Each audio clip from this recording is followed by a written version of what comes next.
in the 2010s, we lived through this era of like hyper globalization and hyper mass culture where literally billions of people were on the same platforms, looking at the same stuff, following the same algorithms. And that made more people desire and aspire to the same things as more other people. I think that's like not even a controversial idea. It just, the same kinds of content succeeded everywhere and more people were looking at the same digital spaces.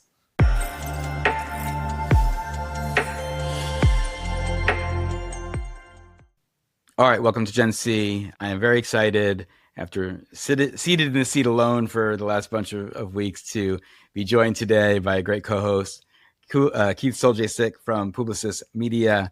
Keith was a guest on the show with Avery and I. We've obviously been in touch. We love sort of hanging and talking about all things internet culture and emerging tech and crypto. So Keith, welcome to your co-hosting role on Gen C. Hey, Sam, thanks so much for having me. This is all my favorite topics. I love talking with you. I love taking what I hear from around Publicis Media, Publicis Group, and bringing it into the conversation. So excited to be here. Love it.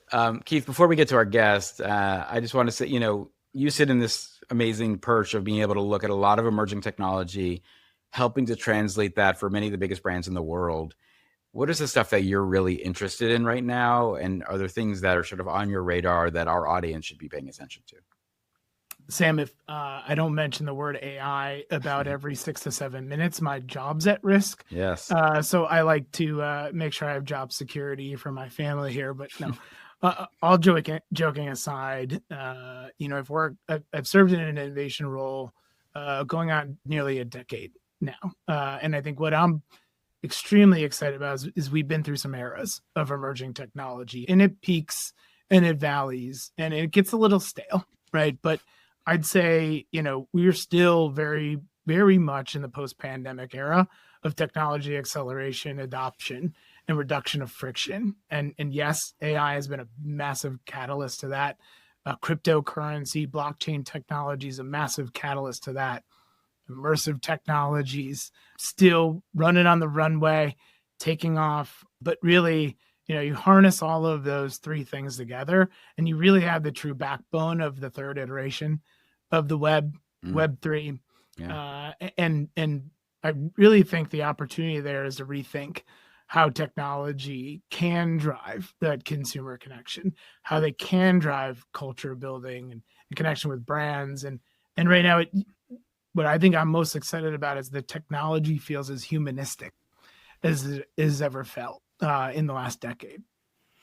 It's fun. You say that as I think about it. I was on the subway yesterday and I saw ads for something called Friend, which was literally a pendant you wear that documents your entire life. And I was like, this is the least human thing I can think of. And we've had a lot of interesting experiments in the last year on that specific types of technology that have not gone very well.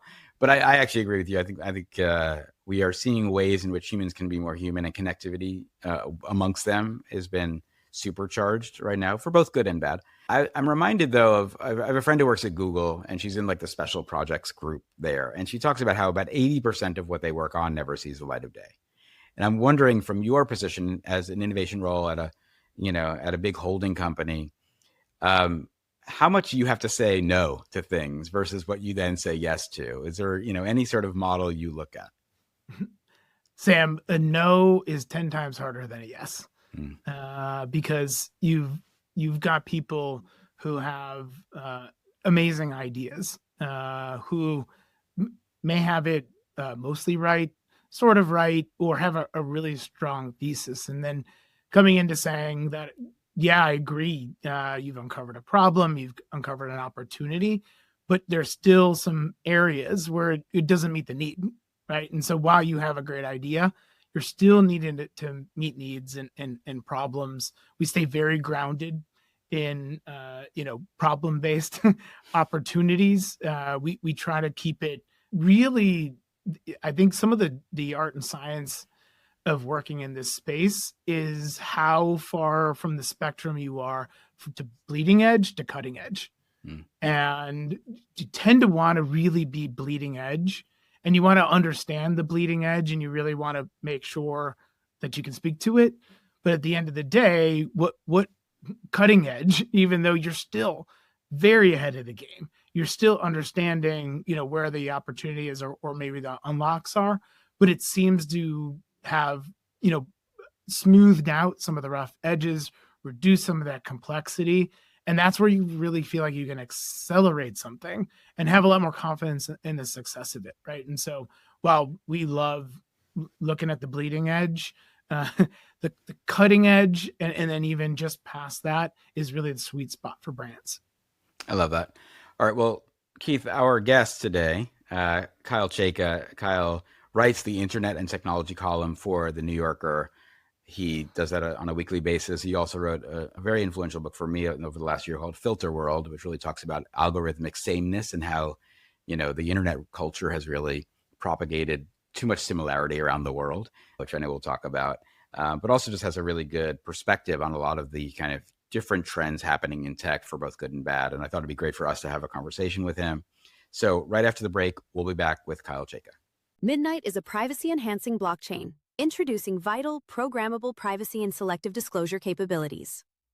It means dApps can allow users to control what information is revealed without putting sensitive data on-chain, allowing you to break free from the limitation of choosing between utility or privacy. We deserve more when it comes to privacy. Experience the next generation of blockchain that is private and inclusive by design. Break free with Midnight. Visit midnight.network/breakfree. All right, welcome back. We are here with Kyle Chayka, Keith Soljacich. We are going to discuss all things sort of internet culture. Kyle, I'm a big fan of all of your work. I read your book, Filterworld. There's so many things I would love to talk to you about. And I just think this is such a good time to be having the conversation.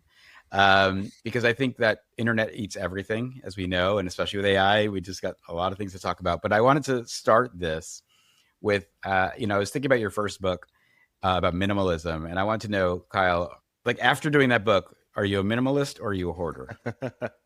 I think I'm more of a minimalist. Like, I think actually writing the book and going through that whole process convinced me more that was the right thing to do. But it was like what I came out of it with was like an appreciation for objects and like things that are themselves, and like the kind of minimalism that's not just the empty white box space that you see everywhere.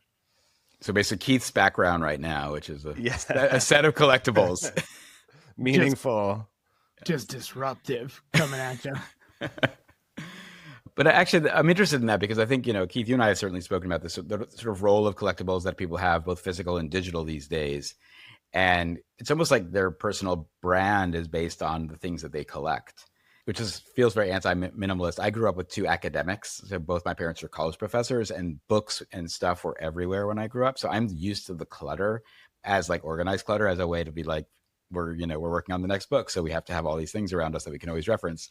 But then I go to people's homes and they have like one, like stalk of an orchid somewhere and they call that furniture. And I just don't really know how to balance the two.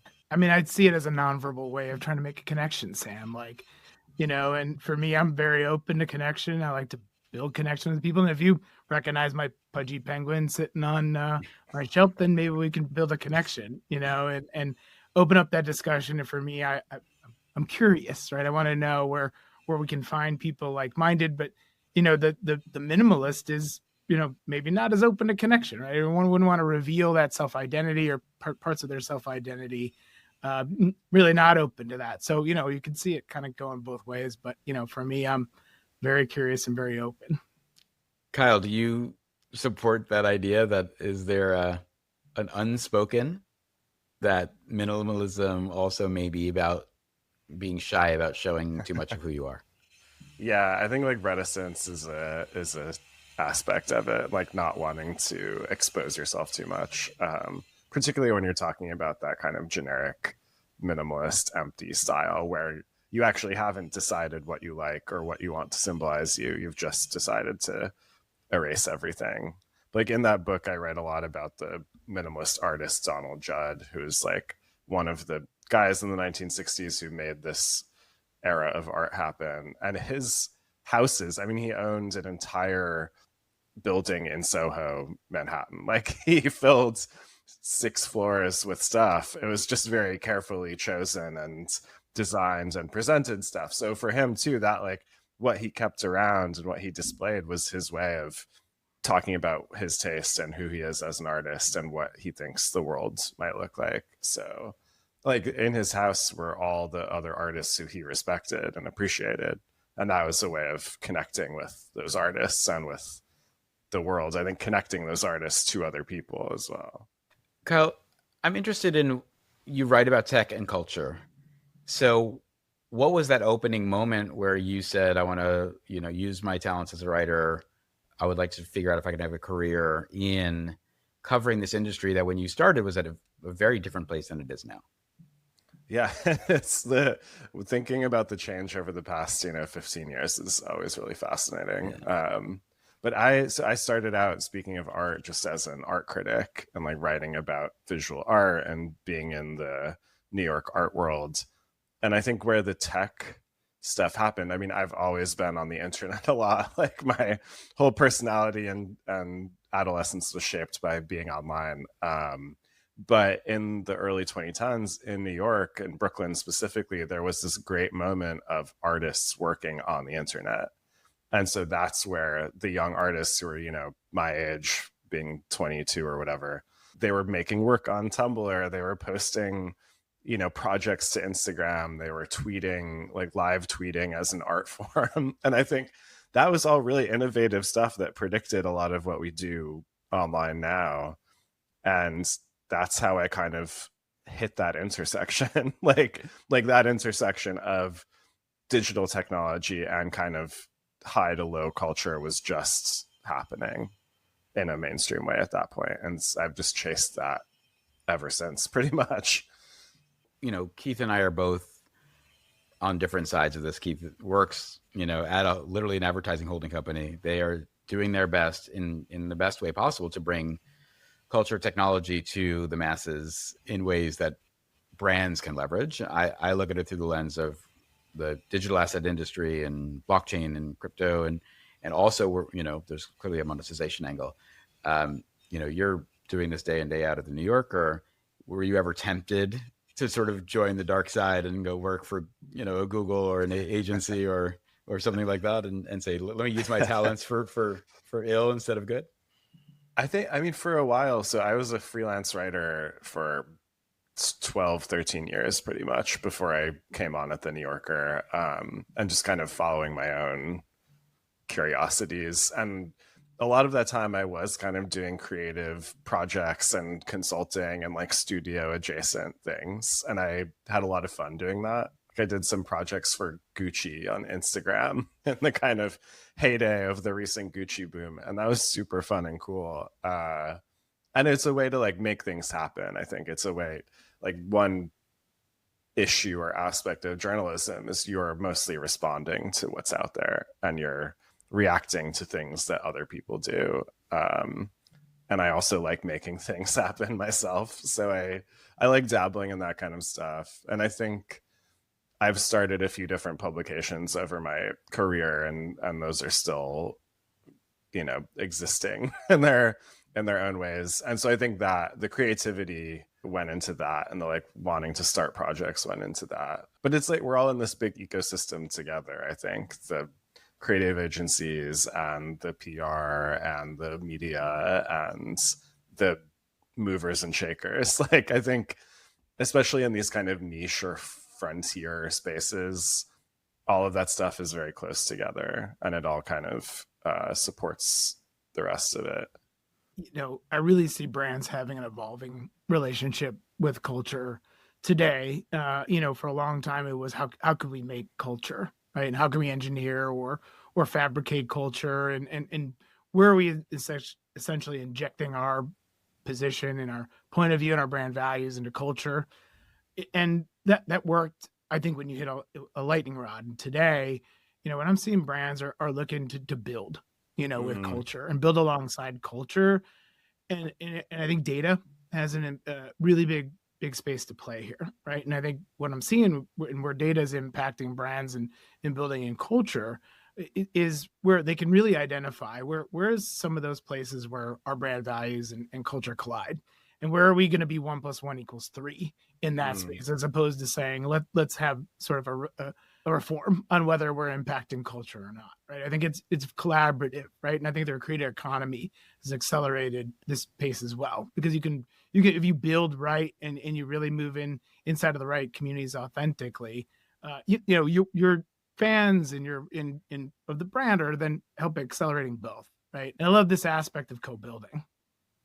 Yeah, the collaboration is more important now. It feels like that's more at the forefront now, and like rather than the brands being the patron or the commissioner of some piece of culture, it's like, okay, how can we develop mutually beneficial spaces in which artists and consumers and fans can like find each other and figure out what's coming next. And I think that's been really fun to watch. And you see like new brands and cultural organizations like emerging out of that messy intersection of all of those things. Like few of the new culture media publications are purely journalistic. Like they don't come from a newspaper. They come from fashion e-commerce. They come from digital organizing or like think tank style operations. And I think that's really fascinating. Like that is where the vanguard happens, and it's where the most interesting like new thinking is happening.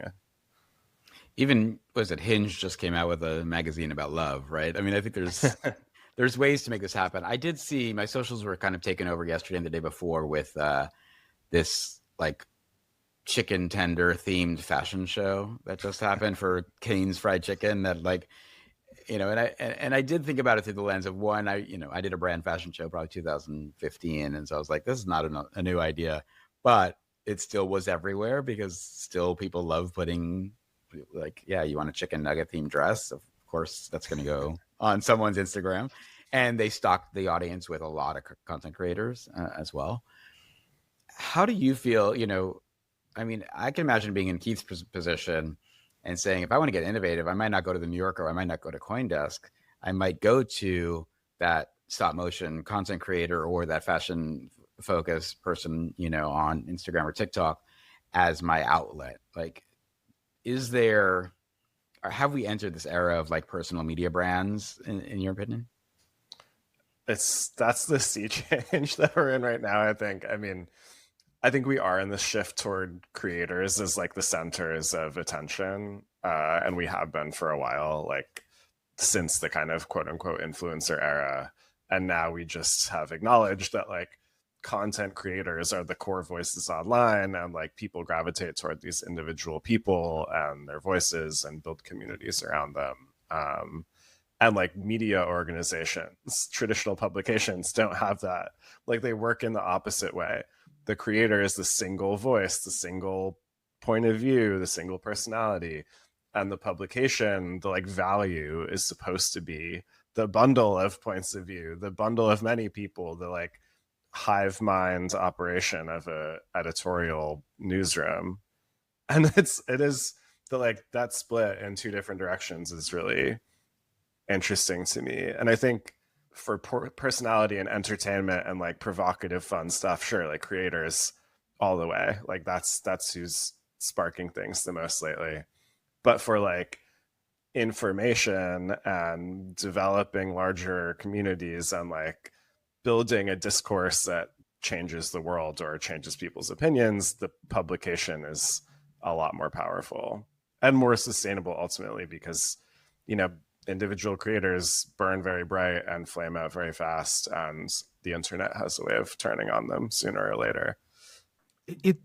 I feel like it's a complementary ecosystem too, right? Because you have the journalism and you're establishing the baseline of the story. What are the facts? What do we need to know and communicate out to the masses? And then you've got creators who get to step in and be this universal translator layer, right? I'm going to translate that message and I'm going to deliver it back to my audience based on how they like to hear it from me. What's the contextualization of that message? And I'm still delivering the message to you. I'm delivering the news, the update that's relevant to your audience. But if I'm taking a humor angle or I'm taking a health angle, or hey, I'm just going to deliver this with 100 memes cut into, this perspective I have, I love that translation layer. And for me, you think about creators in terms of accessibility too, right? People want their news and information delivered to them the way they want to be able to read it. And I think it's pretty amazing that you can go out now and really discover those creators who deliver it to you exactly how you want it to be delivered. Let me ask you this, Keith, though, because I think, and again, I was in the agency business for a long time, so I totally get it. I profited from it. I had a lot of fun in the agency business. The translation layer, I think, is a piece. Journalists are bringing also the analytical layer to this. And when I read a work of Kyle's, as an example, since we're talking, I can say, hey, Kyle's thought about this on meta levels that most creators are not yet going, and Kyle's not being bought to do so, which is okay. I'm fine with creating a media plan that has a lot of content creators and them bringing the message. But, whether it's like the latest move from Erdogan or it's what's happening in the political scene, we are seeing a lot of sameness of opinion coming. And I think there's especially like a TikTok is really rewarding the sameness of opinion. Whereas I think that having the person who can see the next level down, which is where both Kyle plays, and you see a lot of content creators who want to say, let's look actually behind this story, and to what the root is, or bring a historical element in. I think that I used to design as an agency for the article that I wanted to get in Wired, or for the article I wanted to get in the New York Times, which for me was a lot harder than if I had to design it for the content creator I was paying $20,000 to post for me.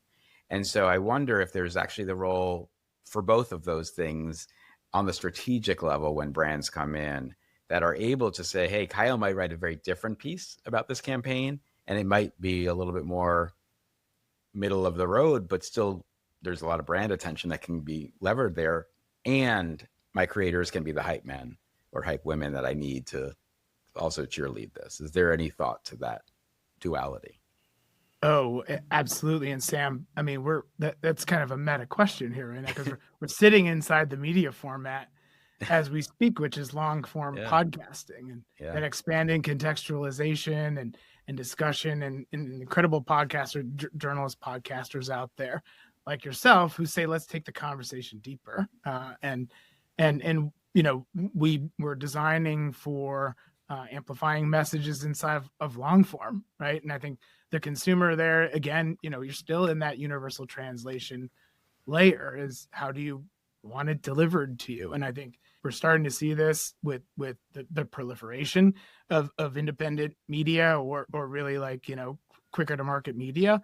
And then, AI is going to come in and accelerate that additional layer, right? How do you want it delivered to you in a personalized way too? So I think we're at like a creative renaissance in terms of delivering the message, Sam. And you can really excited to sit inside it with you guys. It's each format has its own problems. That is the issue. Like, AI delivery for a search result, like we can trust a lot, but we can't trust totally. The creator, we know kind of what we're getting and the style and the tone, but we don't get that sense of holistic authority unless that creator is like a real expert in their field. And the publications, like you might get the information from Bloomberg or something, but you're not getting the personality, you're not getting maybe the take. But I do love that this question of like, or one thing that I've kept thinking about recently is just like, where do people form their opinions? And that's like the translation layer, the distribution layer of all of these ideas. And now it's like more scattered and more diffuse and more random than it has been in a long time, I think. Like, someone might have their mind changed in hour 1.5 of the podcast conversation. And that's, how do you reach them at that point? Like, all you can do is think about how to inject your ideas through the people who are in that podcast, or be in the podcast, or, commission the creator to make a particular kind of content. I listen to the Semaphore Media podcast a lot, and their core sponsor is Google, and Google is paying them plenty of money, I'm sure, to produce like Google propaganda within their podcasts, and it works. Like it sustains like a lot of very interesting outward conversations, and I'm sure it's good for Google, at least from my perspective as a listener. Like I think about Google AI products more than I would otherwise.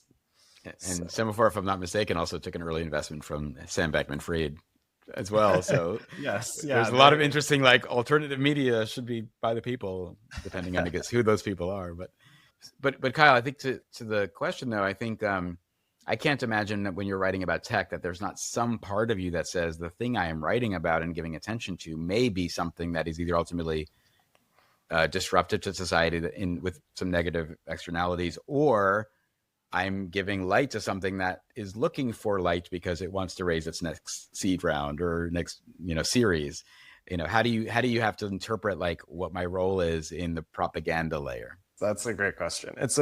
It's tough in tech, I think, particularly as it is in like celebrity journalism, because you're often covering people who either desperately want attention or desperately don't want attention.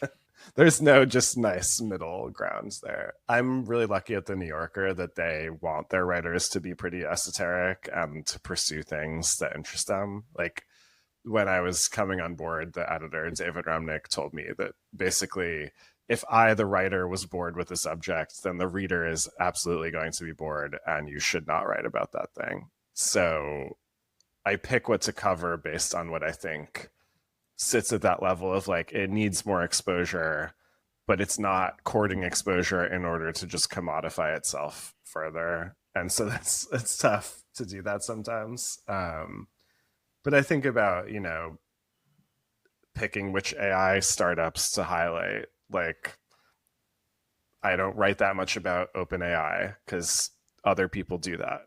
Like, I did a piece once where I asked a startup to make a custom model based on my writing style, like my corpus of text through my entire life. And that was a really fun and cool experiment. And I was very critical of the outcome. But I think that was also great for the startup because it showed their product and it showed how they work. And that was now like 2 years ago. So we're way, that's an eternity ago in AI model terms. But yeah, you just have to be careful. And like, I don't know, I think there is so much competition for attention that you kind of need to find what is not getting enough attention and like focus on that rather than the thing that's already getting so much attention that everyone is glomming on and accelerating it even further.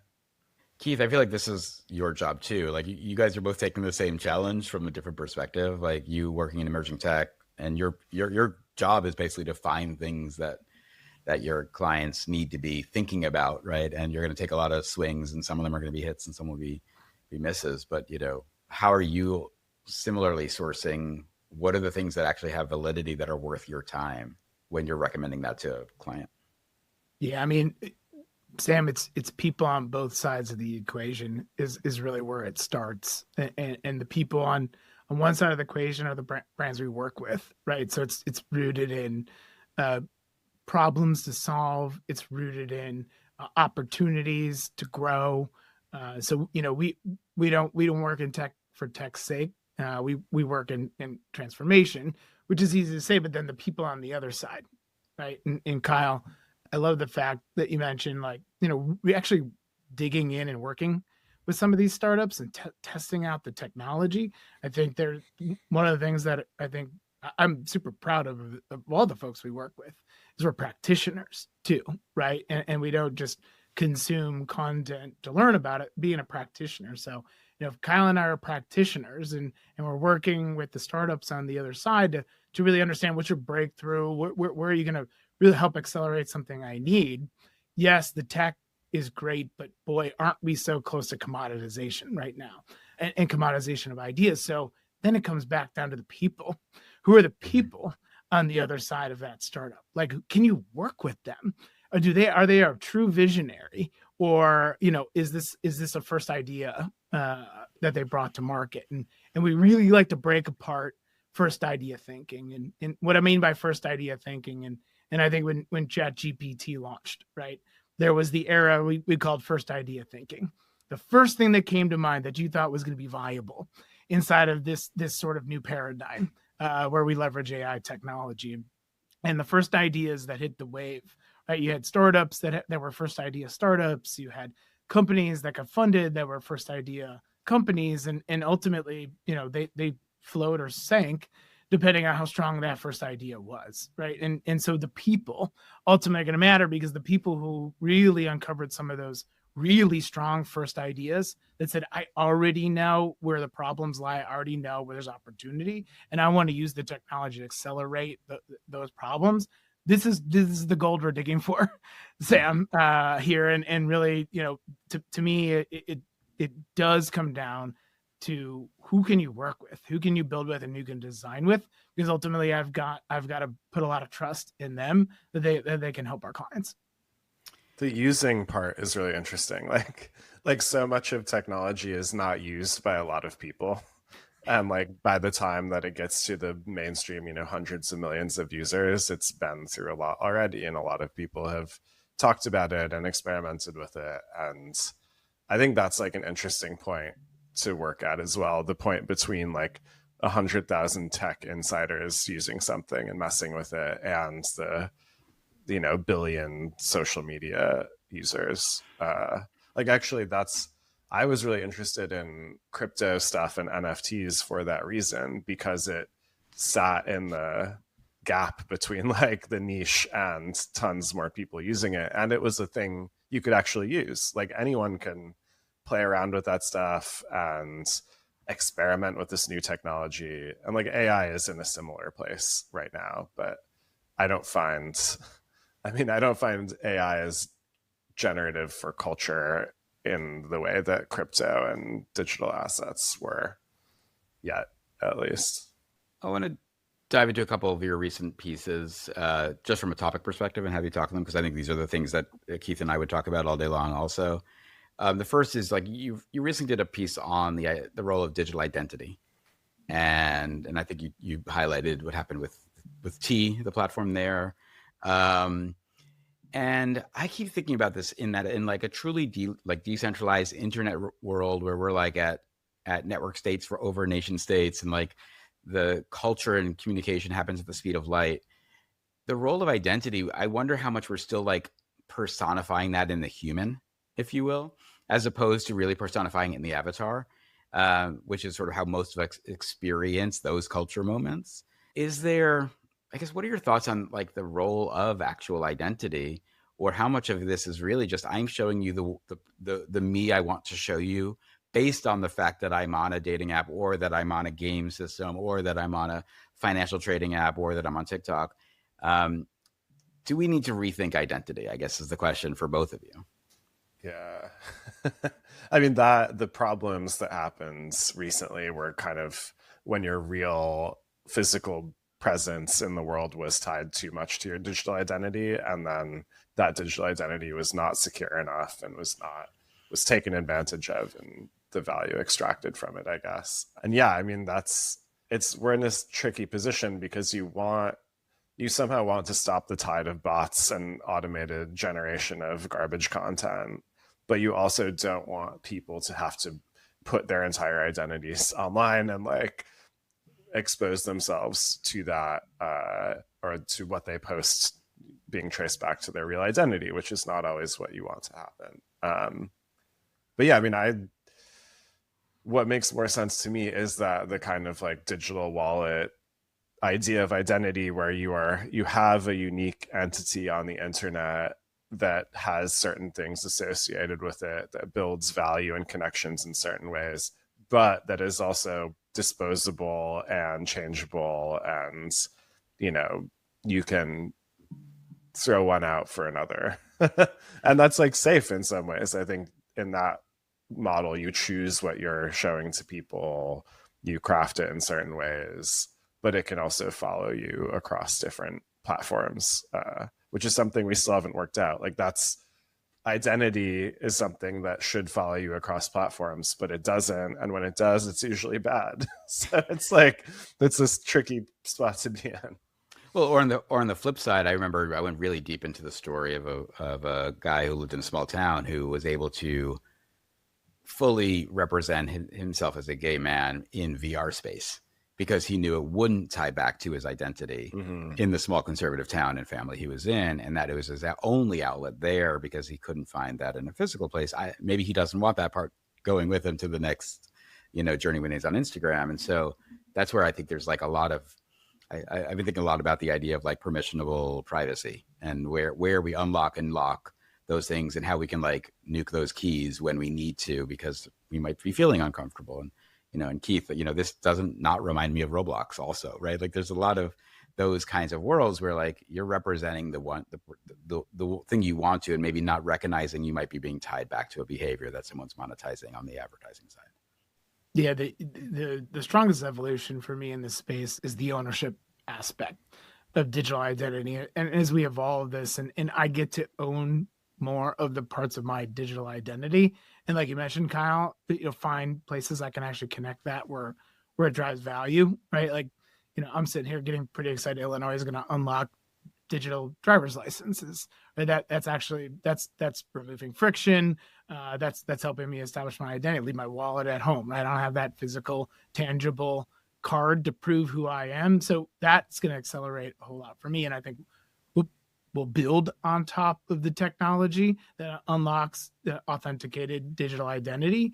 I think, Kyle, you made such a great point, is where's the value layer of that online and in digital spaces today?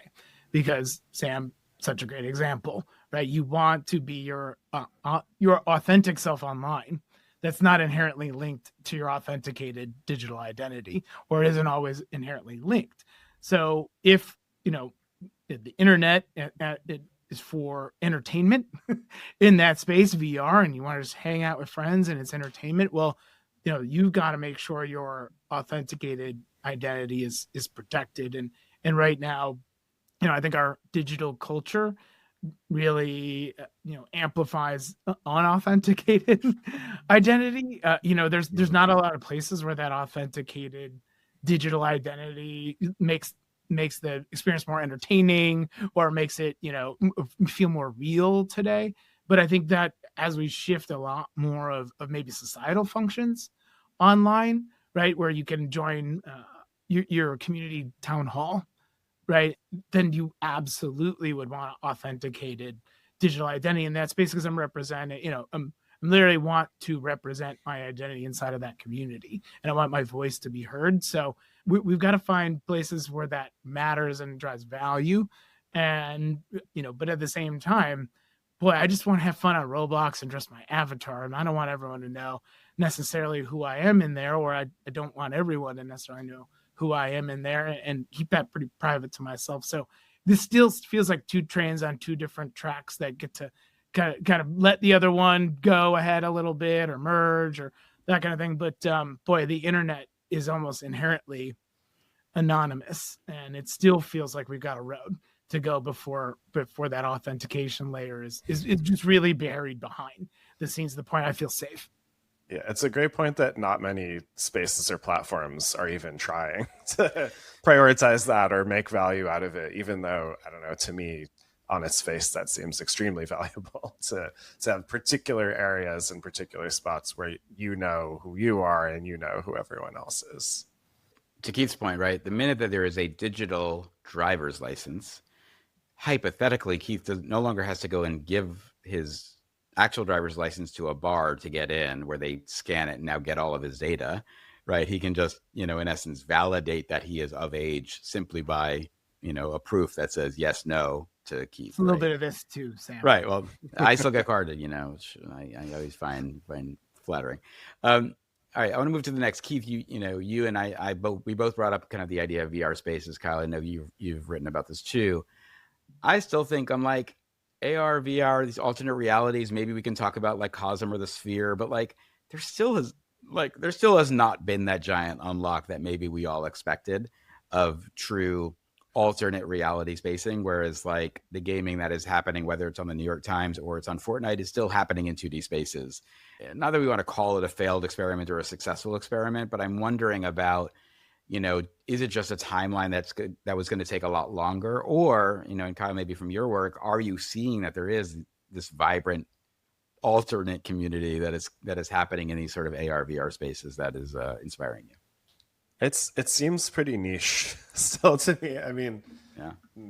like in the way that for a long time social media was niche, or like forum culture was pretty niche, and so you have these devotees that are doing amazing stuff and are really devoted, like, you know, they're living their lives within these spaces and putting a lot of energy into it. But for everyone else, it's like, I don't even encounter that. Like, it has nothing to do with my life. It doesn't overlap with me at all.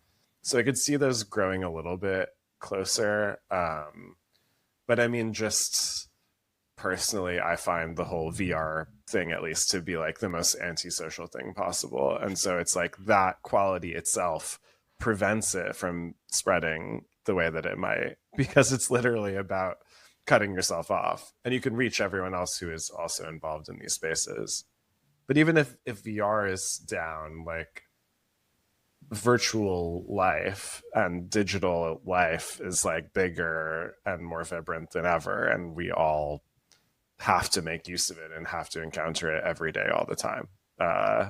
So in that way, it's like we live in a virtual world. It's just not in a helmet, you know, in front of us. It's just everything. Keith, do you find that, you know, you probably got 100 calls from clients to say, what's our Apple VR headset strategy, you know, and then here we are, fast forward, and they aren't selling the product actively anymore. Like, you know, how do you temper what is probably a big opportunity revenue wise for an advertising entity to say, what if we can now go into virtual 3D space with the usage being niche, as Kyle put it, which I agree with. I'm lucky enough to sit about 10 feet away from daily VR use. And so I see it on the front line, on the opposite side of this wall in front of me. Every day my son comes home from school, and the first thing he wants to do is put on his VR headset. And you know, Kyle, respectfully, right? And to your point, what I'm seeing is it is the opposite of being closed off. Because and this is a unique situation here, but he's the only boy in this house, and we live in a neighborhood where kids aren't running around riding bikes on the sidewalks. We don't have sidewalks, so he's isolated in the physical space. But he comes home and it builds his connections and connects with his community inside the VR space. And every day, it's like I equate it to the playground. Every day he comes home, and there's 100, 200,000 kids just ready to play inside of that space. And then if he doesn't want to play with those kids that are on this game, he goes find some other kids over here that want to play the way he wants to play, right? So there's this new option of choice inside of these spaces. But actually, I think, Kyle, to your point, there was two things. One, I think we underestimated friction for over 10 years on VR and AR, and the friction hurdles we had to get over, setting up your space, starting it up, taking over like sometimes 2.5 minutes just to get into an experience. That's massive friction in this space. I don't expect a lot of people to really pass through that friction and then make it bring it into daily use, except you've got that community motivator on the other side that says, okay, I'll spend that 2 minutes to get everything set up, get it all on, because on the other side of that is the community that I love and I want to play with and I want to run around with. And so, you know, to me, there's two things where it feels like, you know, there was sort of the protozoic era of VR, the early devices. And then there was, you know, wave one. But now I think we're on the precipice of a really strong wave two. It's not here. The miniaturization of this technology is no small feat, and those goalposts keep moving. But then the community aspect as well. Like, you've got to have strong why. You're going to go into these spaces, and when we start moving some of these communities online or into virtual spaces, and there's more, you know, entertaining experiences in there, more utility. I think I don't think there's an end to this road.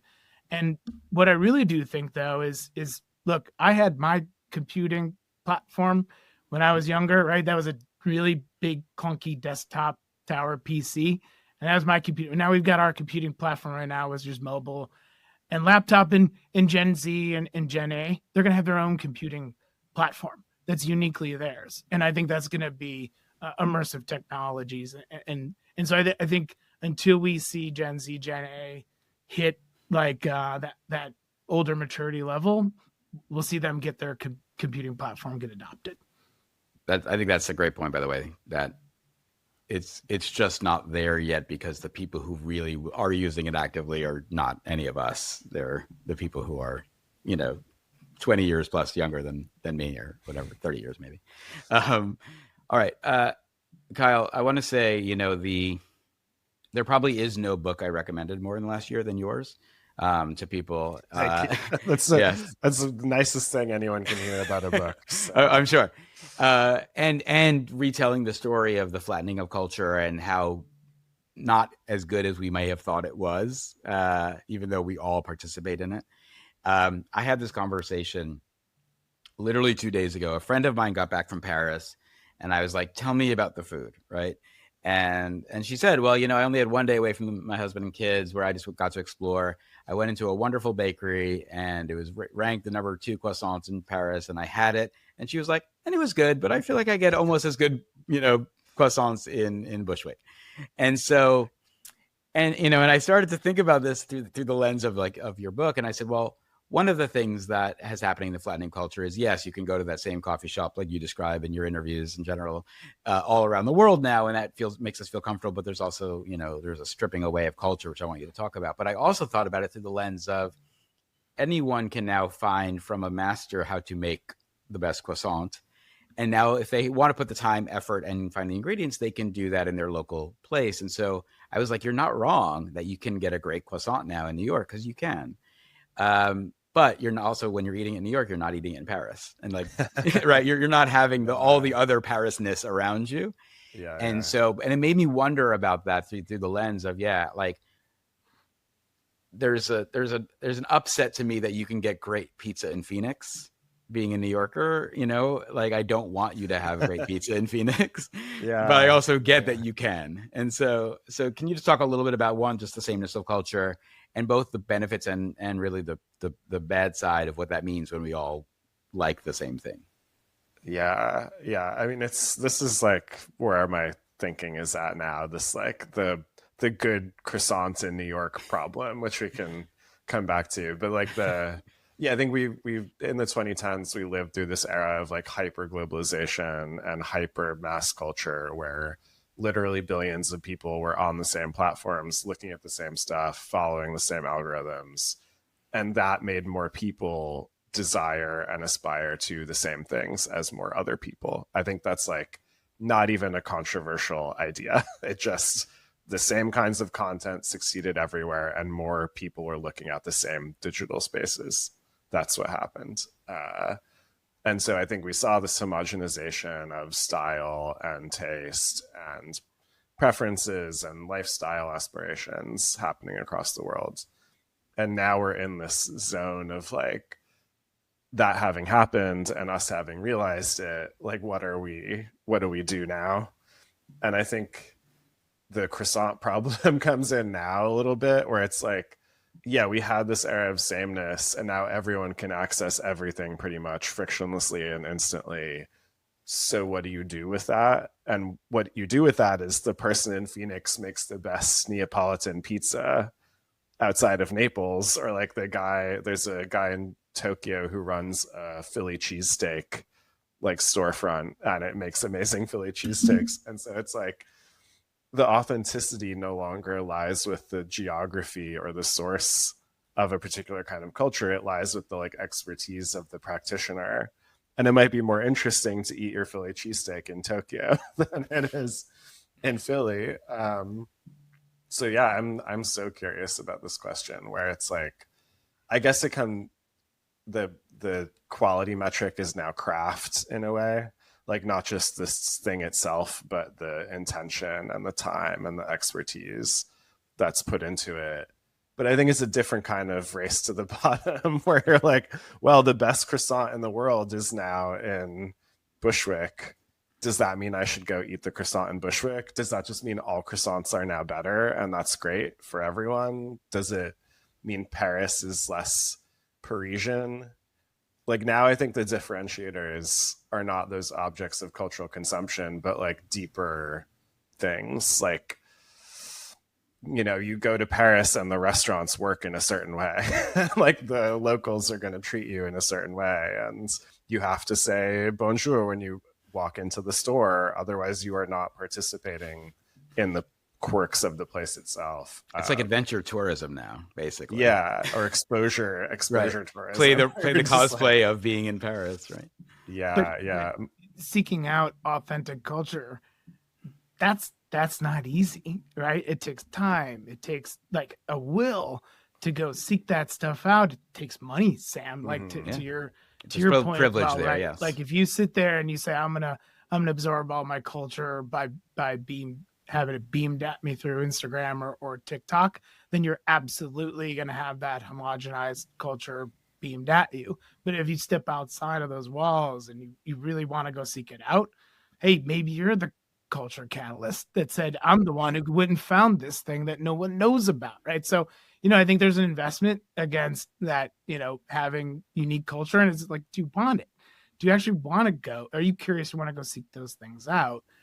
Because who could predict Labubu, right? Like, and someone, you know, went and they said, this is great. I'm stepping outside of what anyone thinks, and I don't care. Right. I don't care if you think it's weird. I think it's cool. Right. And then I think, you know, we can judge that. But Kyle, I love how you positioned it too. To me, I think it's that we get better croissants everywhere. Right. And that's this like speed of information around the world. Right. Like how many we got less test and learn cycles to figure out how to make the best croissant, because I'm just going to go and I respect that person who made that is a fantastic looking croissant. And I could pull that right into my restaurant tomorrow. We can change our recipe, and all of a sudden, now I'm seeing that drive more people into this coffee shop, right? So it's that still, you know, there's a commercial aspect to everybody having the best croissant around the world, but really, you know, I think that's actually pretty cool. It is cool. That all of our experiences are elevated.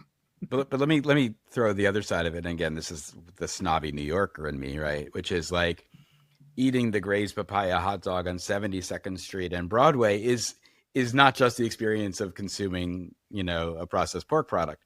It's like all of the things that make that place crazy and weird and fun, and are completely replicable. If someone wanted to bring a 3D scanner and a photo and a camera with them, they could make a Gray's Papaya anywhere in the world. It's still not going to be that one. And so, and the thing I took away from Kyle's book was a little bit of like, you know, should we be okay with the flattening of culture? But yes, everyone wants a great croissant, and I think we can all agree that's a net positive and a net good in our world. I also want that feeling of I can only get this thing in Tokyo or in Kyoto that I heard about, and I don't want to now be able to buy it at Bloomingdale's. I need to go to Kyoto to get it. Is part of the fun of being alive. And, you know, and it's part of what makes it not AIable and not VRable and all that, right? It's just, I got to have this experience, and, you know, I'm literally, you know, about to go on a very long multi-city journey for work, but like I'm going to Korea for the first time. And all my friends are like, here's all the places you're going to avoid just because the lines are crazy. Because literally this little hole in the wall down the street has the same thing, and it's just as good and made by the, you know, the grandmother who does the same thing. It just never got on Instagram, so just avoid it, you know, which is like, and then I'm going to be that dick who's just going to take the photo of that one and put it on Instagram. So like, I get it. It's a vicious cycle. Contributing, right? Yeah, people, you're always chasing. Like culture is often motivated by this clout. And like you wanna go toward the high clout thing rather than the low clout thing. And like that's a natural instinct, I think. I think another like way I've been phrasing this problem is like I lived in New York for a decade. I was very happy as a New Yorker. But now like a lot of cities are a lot better than they were 15 years ago. And like everywhere else is catching up in a way because information can travel so quickly. So you can like have the cool pizza, like maybe not the slice on the street, but like the bougie, like Roberta's pizza, wherever you want. Like you can have you can go to the Roberta's of Seoul and it's just as good as Bushwick. Or you can go to, like, I went to this wine bar. It was in Kansas City for a talk.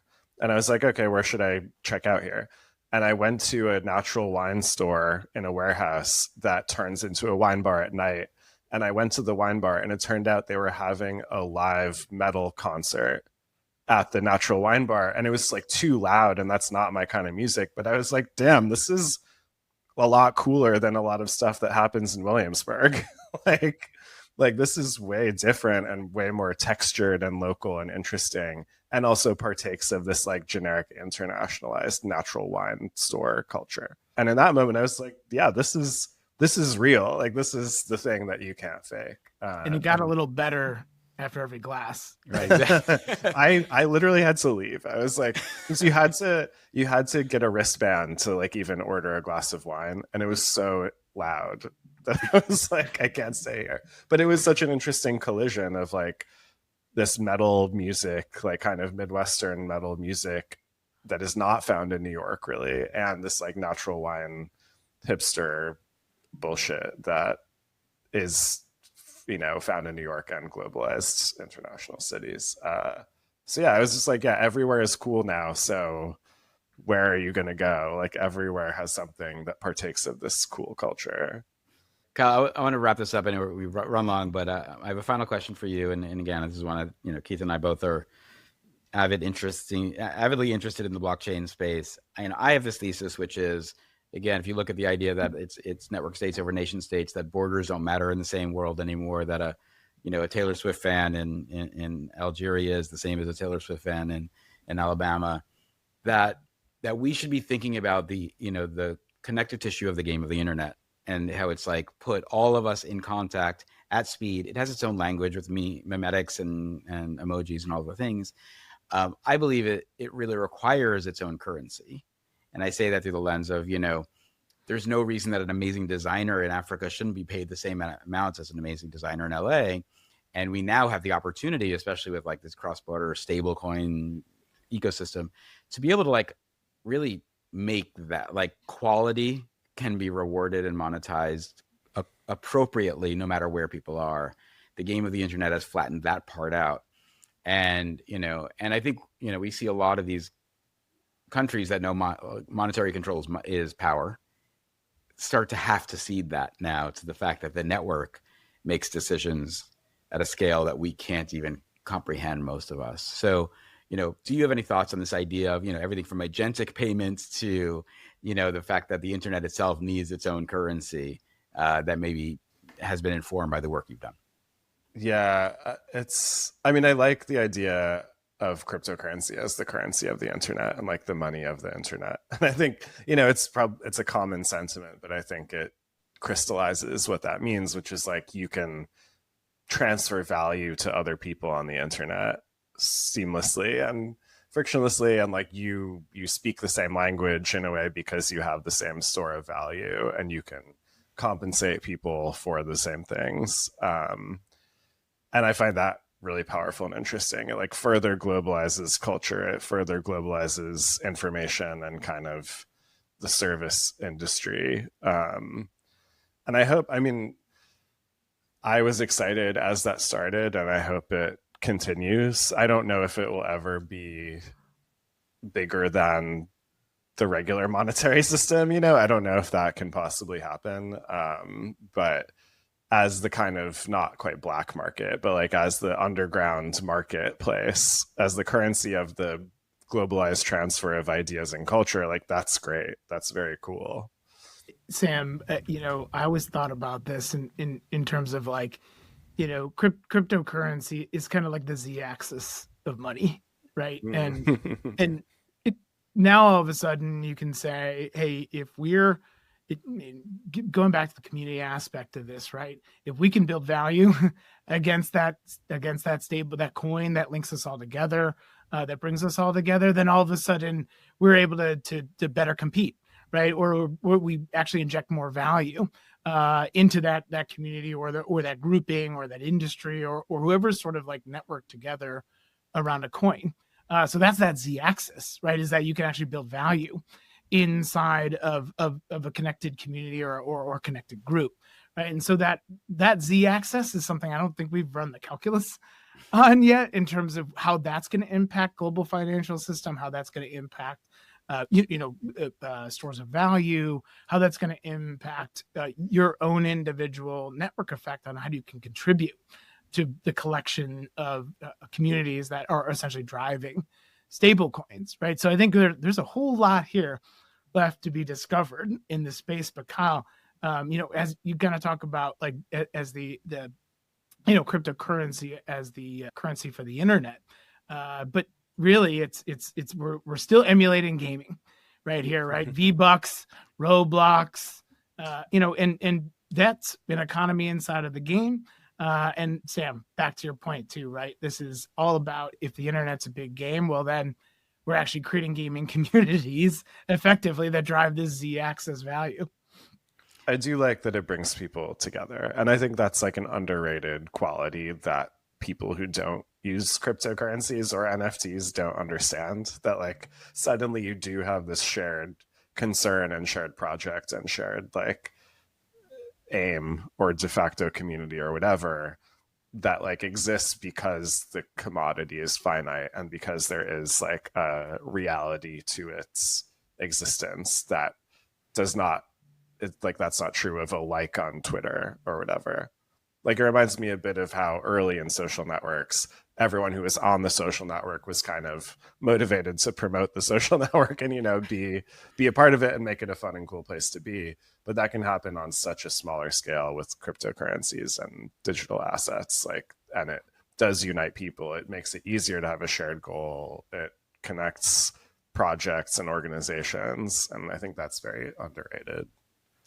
Absolutely. All right. Kyle Chayka, Keith Soljacich, thank you both for being here with us today. This is a fascinating, wide-ranging conversation, which I'm really honored we got to have today. And we are excited to see where Kyle's next article brings us and potentially next book. And it'll be about the best croissants.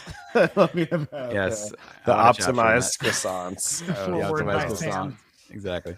All right. Well, thank you both, and we'll talk to you soon.